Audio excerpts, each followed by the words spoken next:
Thank you. Hi, yes.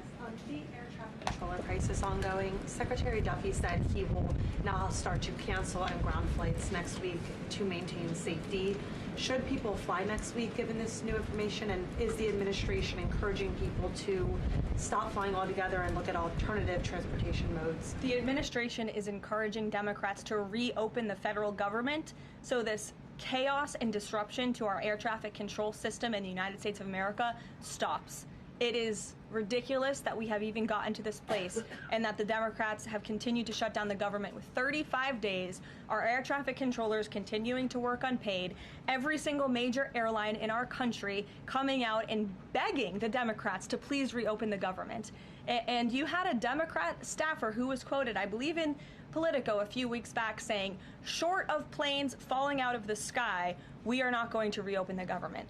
That is a reckless and dangerous statement from someone who didn't want to put their name on that statement, but we know it came from the Democrat Party. And I think we're very clear. We want to reopen the government so we can resume travel in the safest and most efficient way possible, especially as we head into the busiest travel season of the month. We have Thanksgiving in a few weeks. And so Americans across the country need to make it very clear to their Democrat representatives that we want this government to be reopened so we can resume safe and efficient travel. Fran.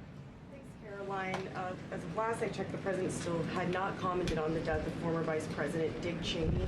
Is the White House involved in the funeral arrangements in any way? Does the president plan to speak at the funeral? Has he spoken to anyone in the Cheney family today? And does the White House have an opinion on whether or not the former vice president should lie in honor or stay in the Capitol?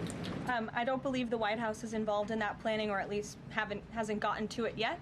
I know the president is aware of the former vice president's passing, and as you saw, flags have been lowered to half staff in accordance with statutory law. Jasmine. Thank you. Back on the question of the filibuster, how much political capital is President Trump willing to expend to get Republicans to do what he's asking? I mean, will we see him at the Hill? Will he be calling folks over here? What exactly is President Trump planning to do outside of these true socials and maybe some of these private conversations to get Republicans to fall in line? Look, I think you'll see.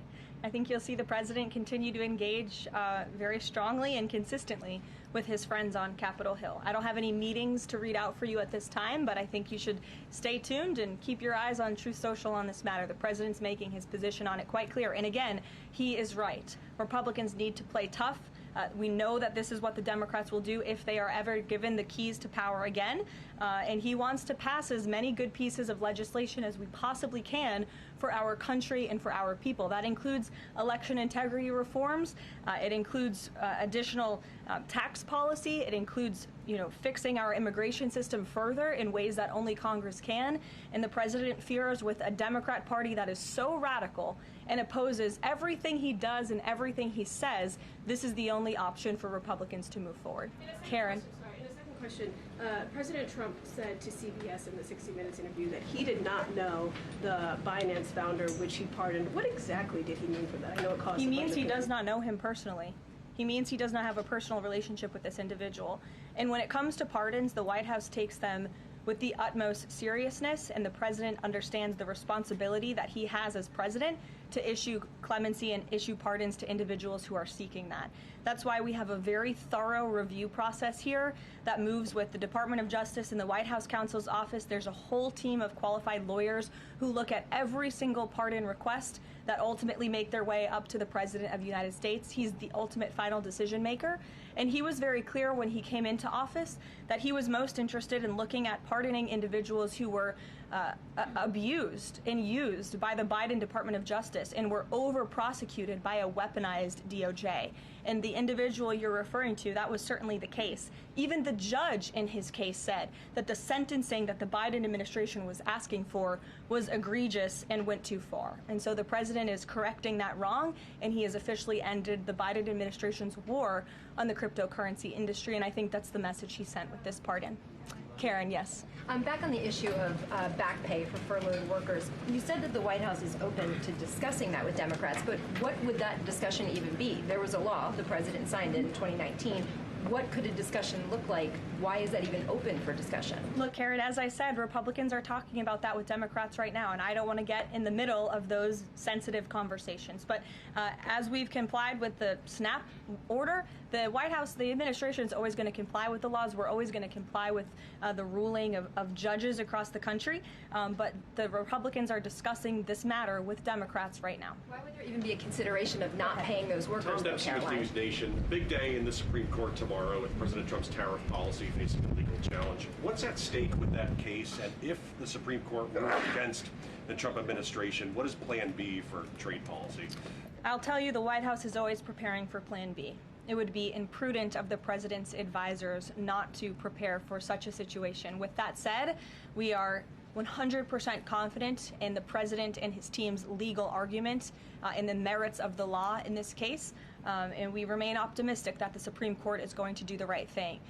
The importance of this case cannot be overstated. The president must have the emergency authority to utilize tariffs. Look at what President Trump has been able to do with the leverage and the power of tariffs. He's been able to sign peace deals all over the world and end global conflicts and literally save lives. He's been able to bring in trillions of dollars of investments into our country. In fact, this year alone, we are going to cut the deficit by $600 billion, namely because of the president's effective use of tariffs. And the president strongly believes that economic security is a matter of national security, and tariffs have a lot to do with that. And this case is not just about President Trump.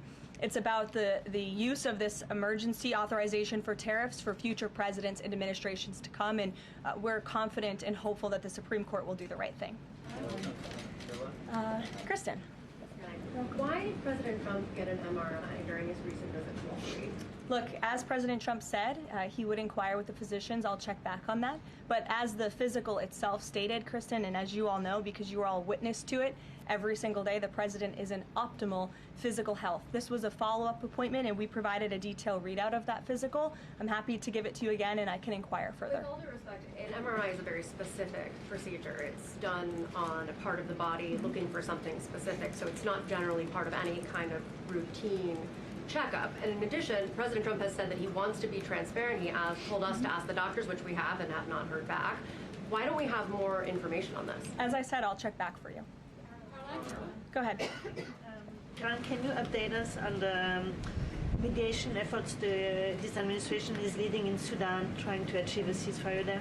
Sure, yes. The United States is actively engaged in efforts to bring about a peaceful resolution to the terrible conflict in Sudan. We remain committed to working with our international partners, including Quad members, Egypt, Saudi Arabia, the UAE, as well as others, to lead a negotiated peace process that addresses both the immediate humanitarian crisis and the longer-term political challenges. I actually spoke with Secretary Rubio about this morning, as of course there's been, kind of an uptick in recent reporting on the matter, and he assured me that the administration is very much engaged. We're in pretty frequent communication with those Arab partners that I just mentioned, and we want to see this conflict come to a peaceful end, just as we have with so many others, but the reality is it's a very complicated situation on the ground right now. Yes. Hi, yes. Just trying to go back into the subject of Mexico. Is the Trump administration planning to send U.S. troops to Mexico to combat drug cartels, as reported by other outlets? That's not something I would confirm from this podium if it were happening, so I will not comment on that. Eamon. Thank you, Karoline. Why did the president decide not to go to the Supreme Court tomorrow? He'd indicated earlier that he might want to go and attend in person. Yeah. Now he's saying he's not going to go. Why? The president did have an interest in attending the Supreme Court hearing tomorrow, as I just expressed how important it is to him, the administration, and the country, this case. But he is traveling to Miami tomorrow, as you all know, to give an economic address with the mayor of Miami and many global business leaders to talk about his historic success with the economy over the past 10 months and talk about sort of where we are headed as a country in terms of our economy. So he'll be traveling tomorrow on the road in Miami. That's why he won't be here, but Secretary Scott Bessent will be in attendance at the hearing tomorrow at the request of the president.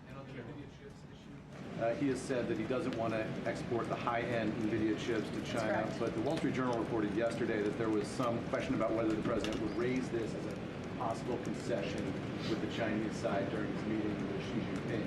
So does the White House consider NVIDIA chip exports to China to be a closed issue right now, or is this an ongoing negotiation between the United States, China, and NVIDIA at this point? The president has made his position on this very clear, both to the Chinese and also to all of you. He's answered this question directly. As for the most advanced chips, the Blackwell chip, that's not something we're interested in selling to China at this time.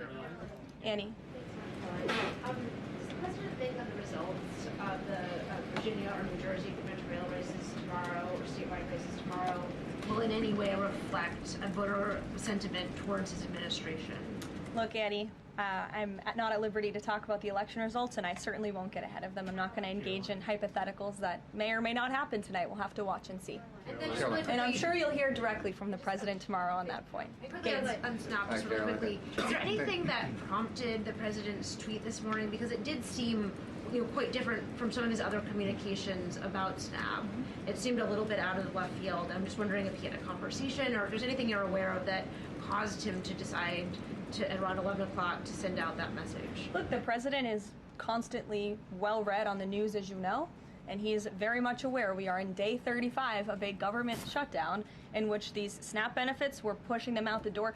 USDA put out that guidance to the states this morning. The president was aware of that, and he wants to make it very clear that these benefits are in jeopardy because of the Democrats, and they should just open the government so that we can continue getting these funds out the door in an easier and more efficient way. There's some new reporting that just dropped a few minutes ago that the Trump administration is negotiating with the makers of Ozempic to sell some weight loss drugs for $149 a month. That's according to the Wall Street Journal. Do you have any more information on that? Can you confirm that? I think the president has said himself in previous Most Favored Nations announcements that this is something that the administration has been engaged in and looking into. I won't get ahead of the president on any future announcements, but I will echo his strong commitment to bringing down drug prices in this country. And you've heard it directly from Secretary Kennedy and Dr. Marty McCary and his entire Health and Human Services team, how committed the president is to bringing down the cost of drugs, and we're working with pharmaceutical companies to do that every day. Very quickly, Karoline, on SNAP. I know it's been asked, and I know we just asked it, but I want to put a fine point on it. You talked about the president's post here, and he wrote that SNAP benefits will only be given when radical left Democrats open up the government. I understand your previous answers, but as written, how would that not violate court order as it's written? I've now answered this question several times, Gabe. We are complying with the court's order. We are getting the payments out the door as quickly as we can. USDA sent the guidance to the state. The president is referring to future SNAP payments. He does not want to have to keep tapping in to an emergency fund and depleting it. In the case of a catastrophe in this country, he wants to have those funds preserved, as they should be. And he's made it very clear Democrats should reopen the government. I have one final positive note for all of you. I told you I would keep you posted when the White House would resume public tours. Well, I'm pleased to announce the Office of the First Lady has reopened the doors for public tours on Tuesday, December 2nd. There will be an updated route, of course, for guests in light of the ballroom construction that's taking place, but we very much look forward to celebrating the holiday season. And the public and members of Congress and anyone who wants to come visit the First Lady's beautiful decorations is welcome to go to whitehouse.gov/visit to sign up for a tour. Thanks, guys. We'll see you tomorrow. Thanks, Caroline.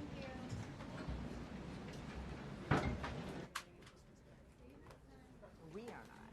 We did it once. I regretted it.